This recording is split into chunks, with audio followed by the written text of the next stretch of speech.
Good morning, friends. I hope this weekly e-news finds you well on this day. I wanted to talk to you a little bit about fear. Fear is a funny thing. It can mess with your head. It creates chaos.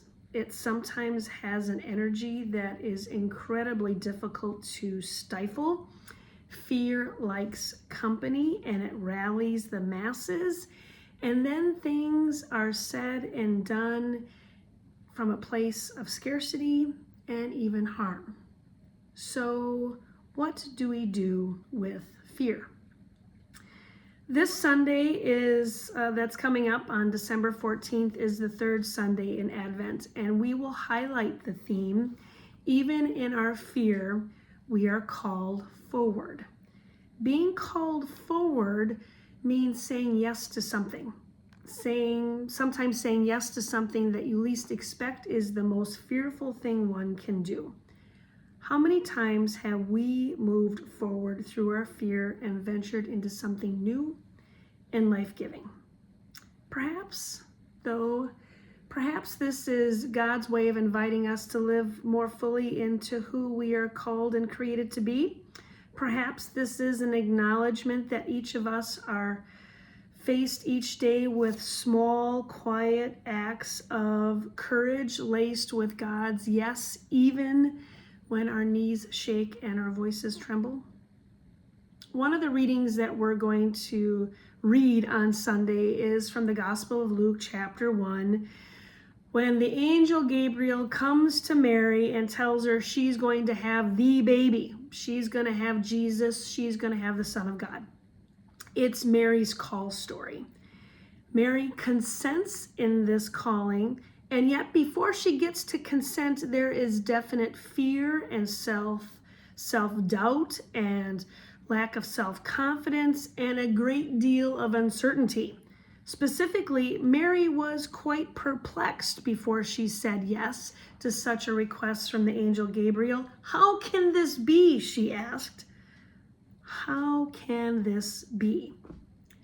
In addition to this being a perplexing question, it is one filled with fear and shock. As you recall, Mary was a young, unwed woman living within the confines of imperial and patriarchal rule. Commentator Reverend Dr. Boo-Young Lee writes, quote, "To be told without warning that she would bear a child by divine initiative wasn't just a spiritual shock, it was a profound social and bodily risk. Her yes, then, cannot be read as simplistic or naivete. It emerges from a complex matrix of vulnerability, trust, and survival," end quote. This call story, then, does not lack fear. Instead, we read a deep resolve to move forward and the courage to say yes even when the way to yes seems so uncertain. It is not giving fear authority. Commentator Lee also writes, quote, "We're often taught that fear is failure, something to silence or to push through. But with this Advent, we're invited to see fear as information.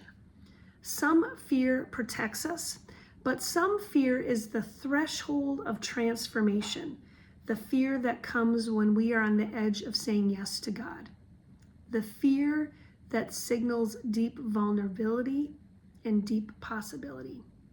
Too often, dominant Christianity defines courage through heroic masculinity, loud, bold, certain.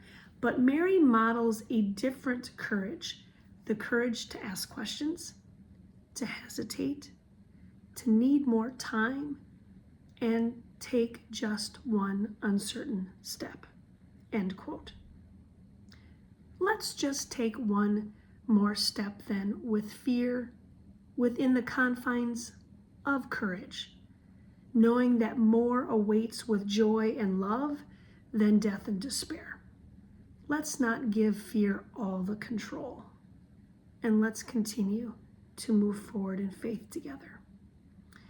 My friends, may God's light and love be with you on this day, and I look forward to seeing you real soon, perhaps even on Sunday at 10 a.m.